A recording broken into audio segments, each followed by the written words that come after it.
Jah Oil Company stands tall as a trusted name in energy, keeping the Gambia moving with service stations across the country and a commitment to innovation and reliability. In Farafenni, Jah Group is reshaping our industrial landscape. The Jah Oil Cement Factory can produce up to 100,000 bags a day, reducing imports, creating jobs, and building a stronger Gambia brick by brick. And in the heart of the Central River region, Jah Farming Initiative is cultivating food security. With thousands of hectares under development and modern irrigation, Jah Farming is turning the Gambia's soil into abundance. Jah Group is more than a company. It is a vision of self-sufficiency, resilience, and progress.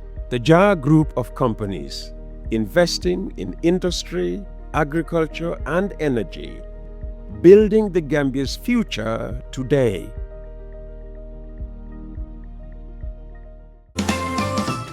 A better way to pay your UTG fees with instant proof of payment and real-time student portal update. Paying your University of the Gambia fees has never been easier or more convenient. With EcoBank, students, parents and guardians can pay UTG tuition and related fees through our secure digital banking channels such as EcoBank mobile app, EcoBank Online, and EcoBank Omni Lite. Once payment is completed, instant proof of payment is generated and the UTG student portal is updated in real time, allowing students to proceed immediately with registration, course selection, and clearance without unnecessary delays, while giving parents and guardians peace of mind that payments have been successfully processed. How to pay via the EcoBank mobile app. Open the EcoBank mobile app and navigate to the home screen. Select Pay Bill. Choose Pay a New Bill and select Schools from the category options. Select University of the Gambia. Select the specific product you are paying for. Enter your matriculation number and tap Continue. Validate your details. The system will display the payable amount. Press Continue to confirm the payment. An e-receipt is generated automatically as proof of payment with real-time updates on the student portal. How to pay via EcoBank Online or Omni Lite. Log in to EcoBank Online and Omni Lite using your credentials. Select the menu and choose Bill Payments. Choose Quick Bill Pay and select School from the category options. Select University of the Gambia. Select the specific product you are paying for. Enter your matriculation number and tap Continue. Validate your details. The system will display the payable amount. Press Continue to confirm the payment. An e-receipt is generated automatically as proof of payment with real-time updates on the student portal. Walk into any EcoBank branch or pay through our digital channels and enjoy instant proof of payment with real-time updates on the student portal. EcoBank, the Pan-African Bank.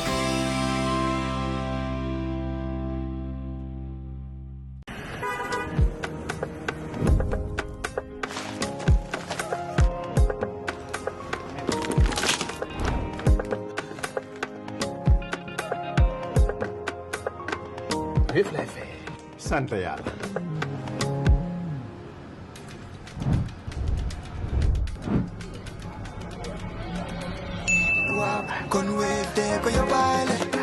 looy xaar utal Wave nga scan nga fay nag doo ci yokk dara.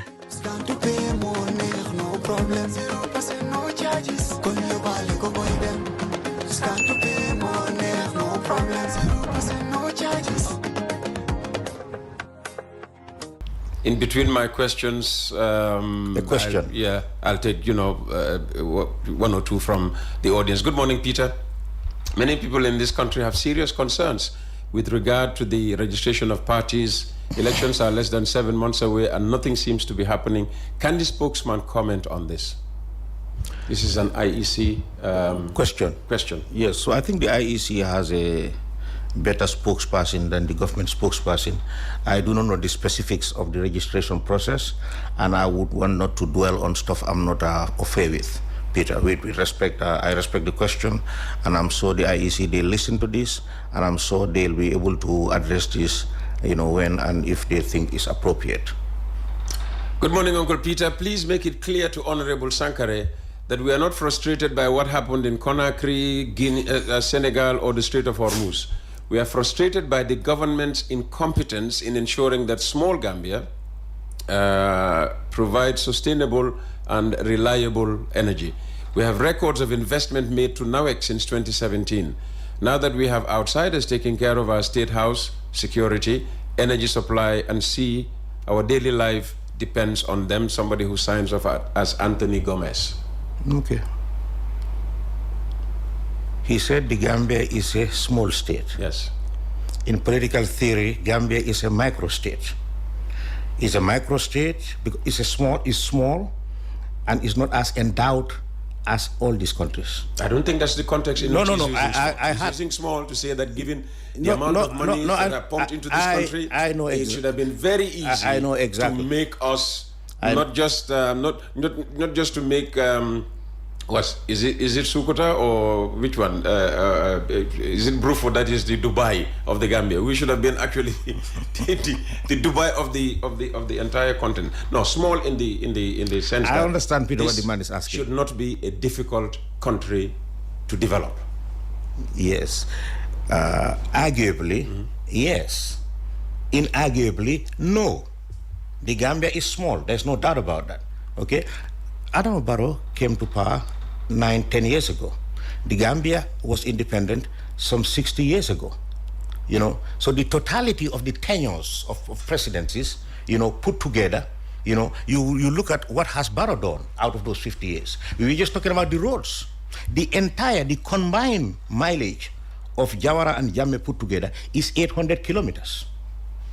800 kilometers. For 50 years. In 9 years, Guy built 1,500 roads, kilometers. Almost double. Almost double. So yes, he is right. It's a small country that could have been the Mecca of Africa. In terms of our hospitality, we are. In terms of poverty, we're very unfortunate. We're very poor. So many projects happen in this country when we were kids. The Jahali Pachar Rice project happened here. So many, the Agricultural Development Bank, they all went into oblivion. Because of what? Nepotism, because of corruption, clientelism, and all that. Corruption is still a problem to this day. In fact, people are saying it's amplified. Corruption is a problem all over the world, from America to Gambia, everywhere. There is not a single country that doesn't have corrupt people. It's just human nature that people are corrupt, inherently corrupt. Some people are inherently decent. But what I'm saying is he's talking about the smallness, the size of the Gambia. Yes. As a microstate, we have a navigable river. We are endowed with a river. We are also endowed with people like you, with their creative ingenuity. We have that. But if you have smart people, small country, few resources, you have crooks who for decades destroyed this country, and you have good people trying to fix it. I mean, you're trying to blame them for what happened, for 60 years. I think it's unfair, grossly unfair. We cannot sit here and say that in our government there are no bad people. There are bad people in every government. But the fact of the matter is, Adama Barrow is a star in terms of trying to mobilize our domestic resources to fix this country. He has tried, Peter. He has. I lived in Gambia. I told you I went to school I was born here, London Corner. I went to school in Nyomi. And I thank my mom for taking me to Nyomi because it made me learn a lot. The last time somebody called here, a member of parliament, when I called from Basse, he was complaining about the potholes on the Hakalang Road. In 1979, I remember a guy called Mr. Sanyang from Lamen, Alfuseni Sanyang, God bless his soul. He was a community development assistant. He was moving from Bakendik, going to Bara to come for weekend. His motorcycle went into a ditch in the middle of that Hakalang Road, and he broke his neck. He died. And I know of many car accidents that happened on that Hakalang Road. For somebody today, a member of parliament, to complain about a pothole, I think if you should give me his number, I want to invite him to go with me to America. I will take him to North Carolina. He will see more potholes. He will see more. No, America has more potholes than the Gambia.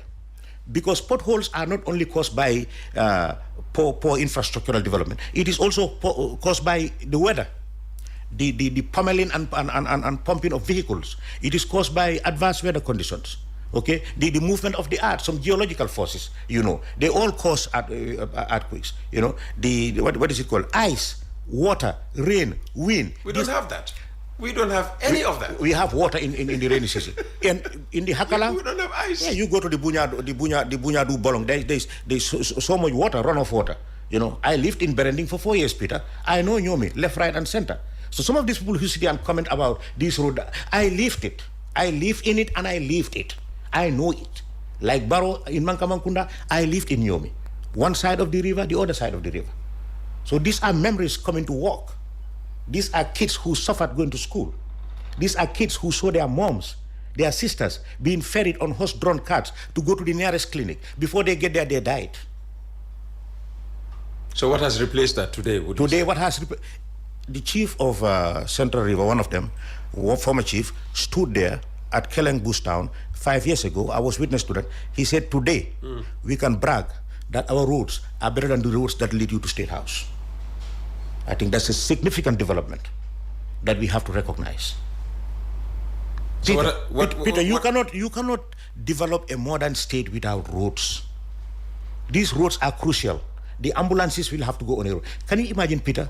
Have you ever seen... What ambulances? Are ambulances available? Have you ever seen somebody in Serekunda or Banjul on a horse-drawn cart going to the RVH? A pregnant woman. Have you ever seen it? Peter, you never witnessed that. No. I saw that every day. When they said, I saw a pregnant woman being put on a motorcycle. Community development assistants doing that. State enrolled nurses in the provinces using their motorcycles to ferry people to the hospital. There were no roads. These man. Well, so there are roads now. And So no, they're still using motorbicycles. I know. We're talking about. They're still using horse-drawn carts. Absolutely, but we're talking about small. How about replacing the horse-drawn carts with ambulances? Barrow doesn't use horse-drawn carts. He doesn't. He has ambulances.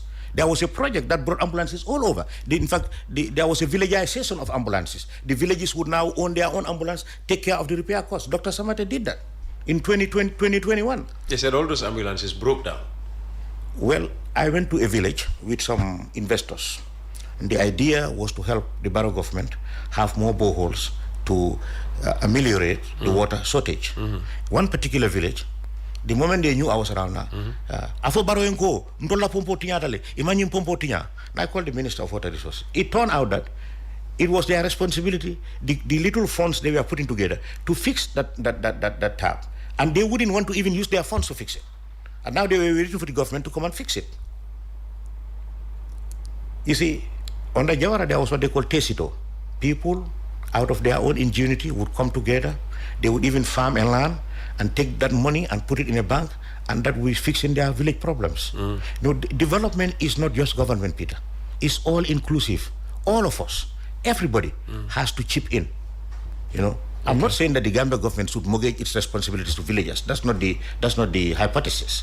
The argument here is that every Gambian, Peter, nothing is more irksome that you walk the streets of Serekunda and you find somebody eating and he takes the plastic bag and he just throws it and it starts flying. Is that the fault of the Ministry of Health?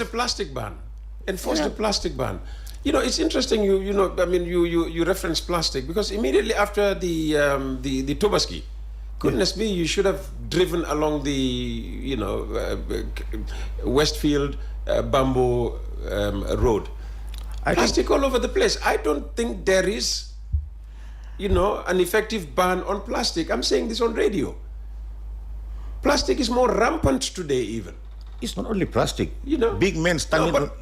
Peter. But to come out with a whole statement that plastic is banned in this country. You want to know, to see a country where plastic is banned? Visit Rwanda. I arrived with Alhaji Mustafa Njai Taf at the airport. With our plastic, whatever.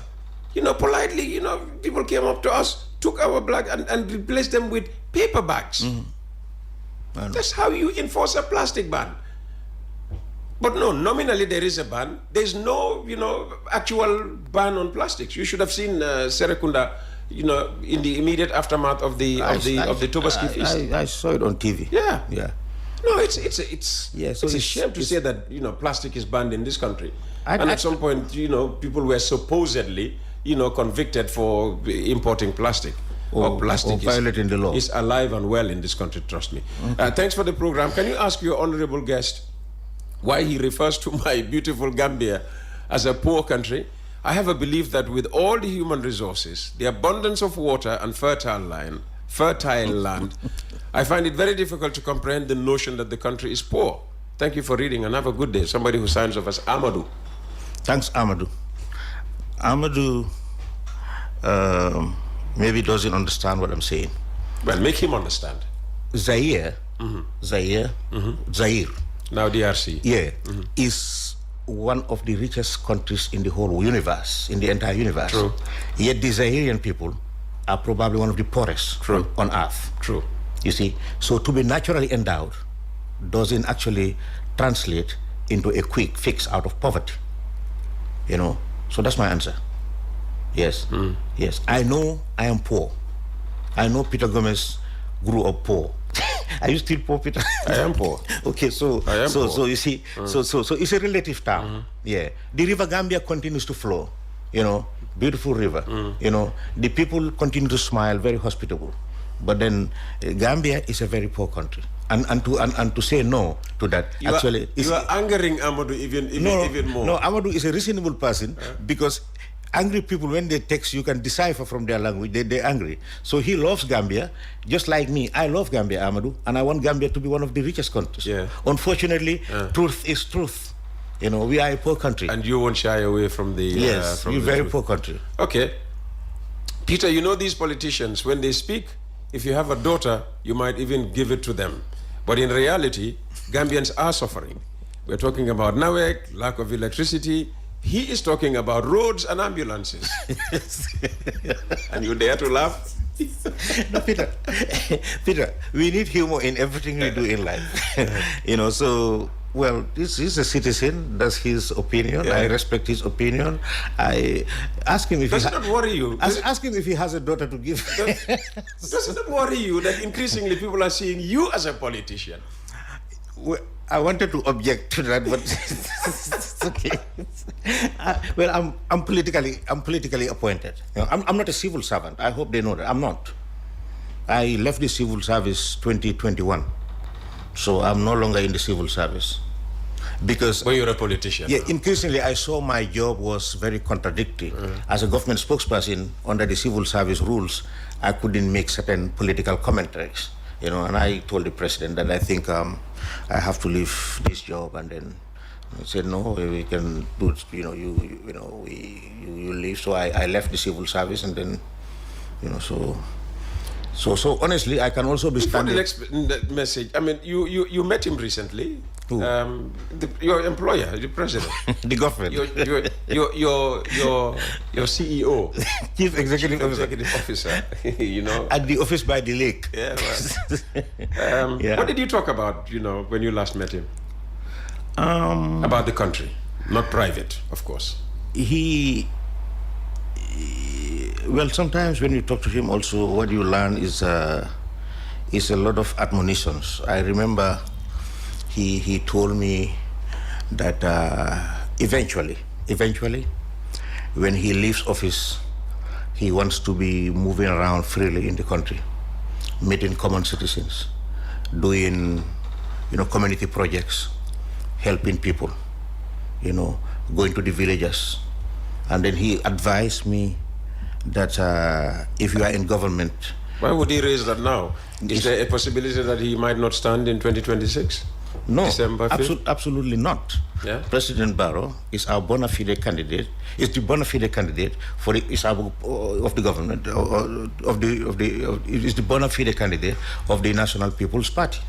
You know, so there's no going back on that. No, absolutely. It's too late even. You know, so President Barrow, you know, absent infirmity and death, he's our candidate, and he's a winnable candidate. His smile alone can give you so many votes. Really? Adam Barrow, yeah. So it's good to see him in the morning, Peter. First thing you see is his teeth. He smiles a lot. But coming back to the question, what he was saying is, it's always good to maintain, you know, discipline, to be so modest in whatever you do, you know, because government has an end. So he said he pities people who, when they're in government, they think that's the end of life. Oh, there's a lot of people like that around him. Is he not aware? I do not know. I do not know. There's a lot of people like that around him. But about the country, all he You wants... should look at Sidin Jai, for starters. Oh, really? Yeah. Okay. Yeah, I knew you didn't see that one coming. Go ahead. No. I mean, that's your opinion. I mean, you Peter, in this system, your opinion matters a lot. If that's Of course. you are a very important person in this country. If that's your opinion, it matters. That may, however, not be my opinion. We could name a few more people. You can go ahead. If you want. No, just saying that people who, once they're in government, they feel that, it would never come. And I'm saying there's a lot of people like that around him. And But if you were here between 1994 and 2016, I was here. No. I think one time you were in Germany. Yeah. You remember? Yeah, it was just But 1994 to I'm not even talking about you. I'm talking about 1994 to 1998. No, I'm talking about anybody. Yeah, okay. If you were in this country between July 22nd, 1994 and December 2016, you don't have to go to university to know that there's nothing that doesn't end. There's absolutely nothing that doesn't come to a close. In the 18th century, there was a monarch in France, Louis Philippe. He was so powerful that people would say, "Oh no, have you seen him today? He's 6 feet. Oh no, he's 6.5. No, he's 6.4." People will be debating his height. You know why? Because he was so powerful, nobody was brave enough to actually look him in the face and see his height. When he died, he was put in his casket. The historian Macaulay, writing from, he was a parliamentarian and a writer, Thomas Babington Macaulay, the British parliamentarian. He attended the funeral. He said in the end, when he died, his height was less than 5'3". He said the hero and politician, he dwindles into a fabled tyrant. Little in politics, little in education, little in governance, little in everything, except in the art of self-exaltation. And that's what Adam Barrow was talking about. That a human being is always a human being. It's good to be modest, to be humble. So that office must not make you arrogant. So he plans to retire and live A peacefully, very dignified, peaceful life in the Gambia. In the Gambia. The opposition doesn't think that, if he loses an election, gets out of power, he would want to stay in this country. Because why not? A commission would be set up to look at all the corruption that has been, going on since 2017 under his watch, and so on and so forth. So they don't think that he would dare stay in this country should he go out of office. This is Gambia. We are one family. Adama Barrow hasn't killed anybody. He hasn't incarcerated anybody. He hasn't sent people to... I didn't mention any of that. I used to see one. No, I know. You're talking about commission of inquiry. Yes, and corruption. For starters, for the corruption that has taken place in this country. Yeah, I am coming. There are so many things that would send somebody, in that kind of situation. Adama Barrow is not corrupt. He is not. He's not. He is absolutely. I can stand here and put my hand on the Quran that Adama Barrow is not corrupt. I know that for a fact. And he loathes corruption. He hates it. He dislikes corrupt people. He dislikes corrupt people? He feels very, very bad about corrupt people. I can tell you that. Okay. So he loathes Abasanya. He loathes him? No, I wouldn't say he loathes him. I'm talking about the act of corruption. And you are suggesting Abba is corrupt and Abba is before a court of law. And I cannot sit here and say that might be prejudicial to the judgment. I cannot say that. That is your word. Those are your words, Peter. I am conscious of what I am, spokesperson of what? The government of the Gambia. Under who? Adama Barrow. If he loads corruption, anybody who is accused of corruption... That's why people who are accused of corruption... But then they're going before an inquiry or what is it called? They're going through litigation. So the courts will determine. I began this interview by telling you we operate on a three-tier system. We have an executive, a judiciary, and an executive, legislature, three branches, and each is independent. So the judiciary does its job. We've been losing so many cases, and we still accept it. And that is a win for Adama Barrow, because it tells you that Adama Barrow has an independent judiciary under his government. That's what it tells you. So if government loses cases, they lost. No, they didn't lose. It's a win for Barrow. Is it? Anytime we lose a high-profile case, Adama Barrow wins. Because if he were a dictator, it would have been otherwise.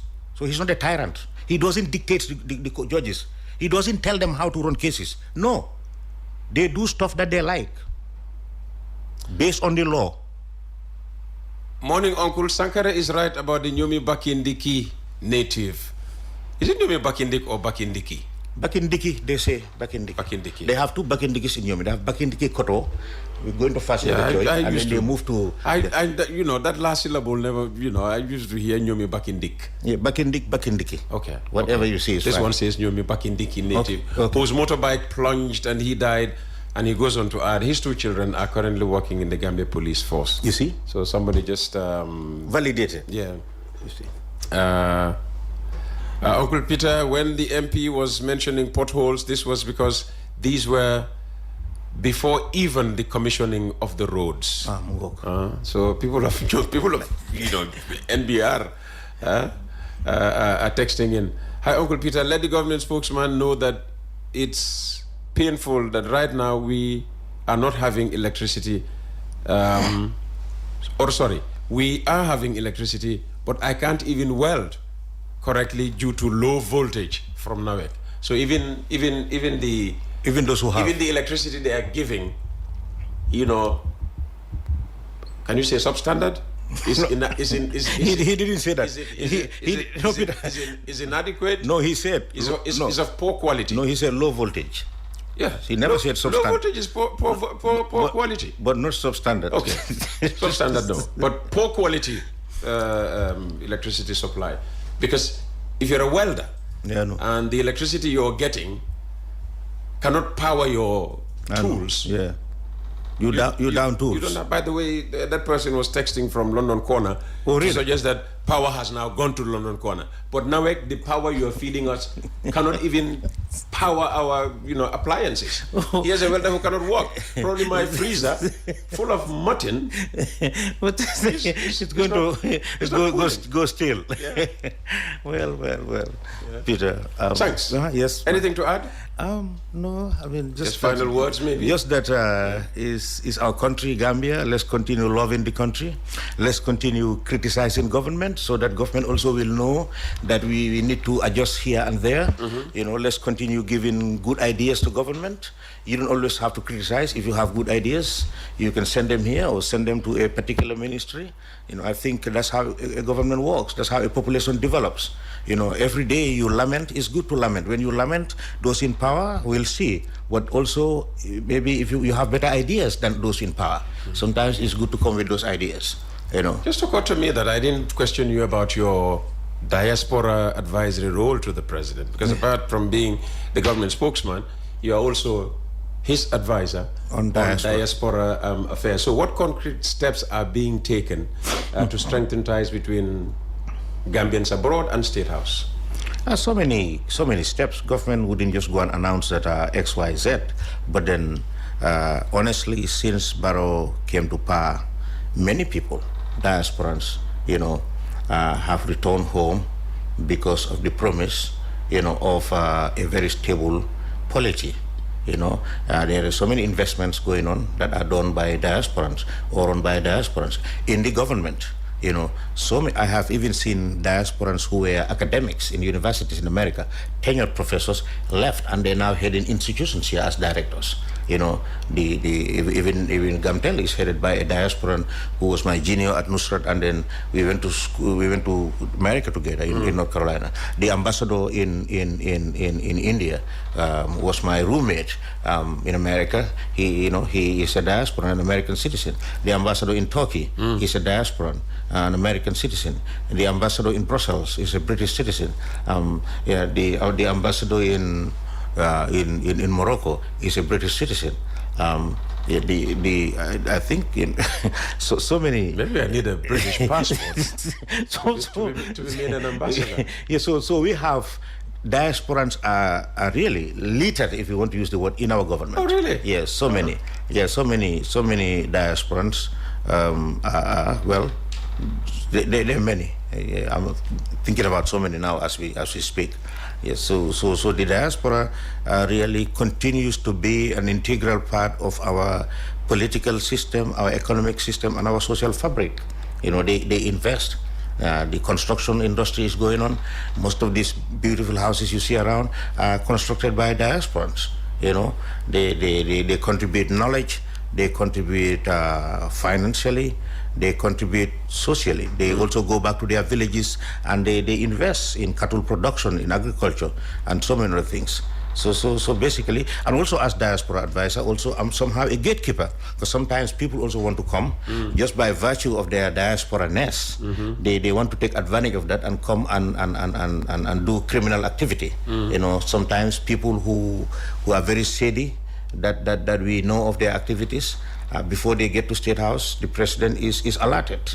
You know, so I am aware of diasporans who did bad things in the diaspora and also came home pretending that they came to help fix the situation, when in actuality they fleeing their wrongdoing.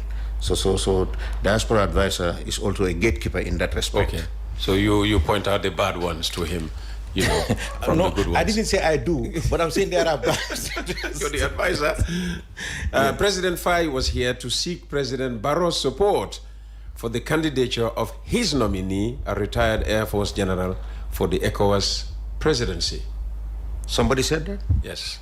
Well, I didn't know. Thank you for telling me. Yeah? Yeah.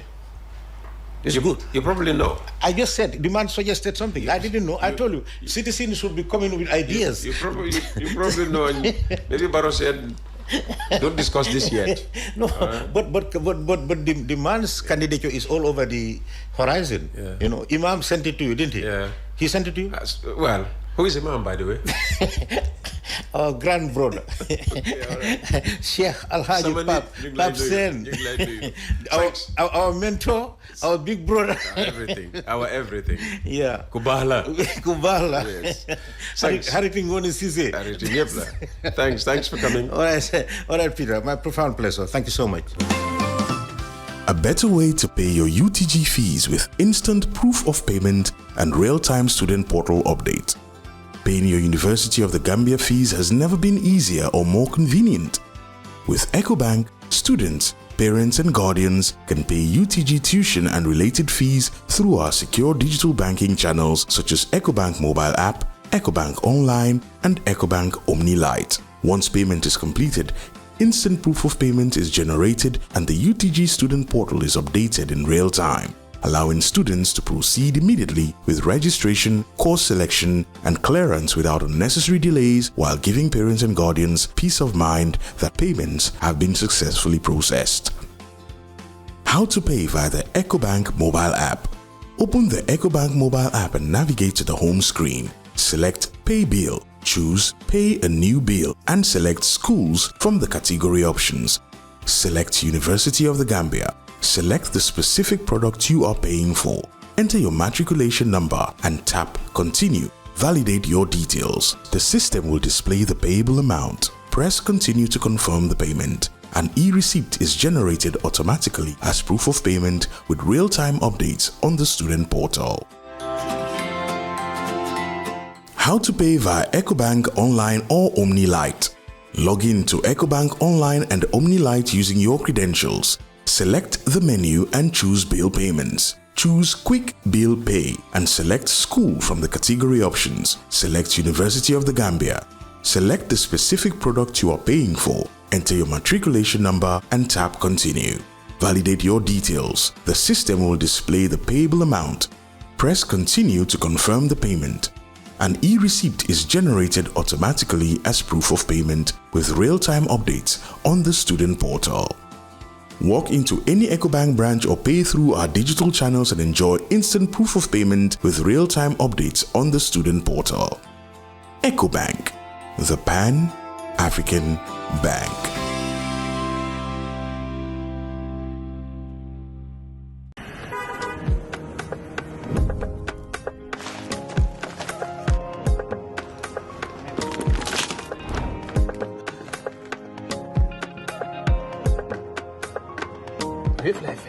Sankareh.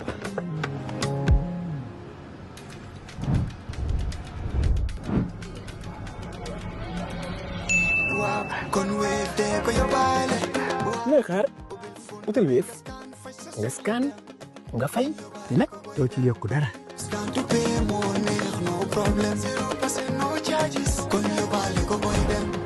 Scan to pay.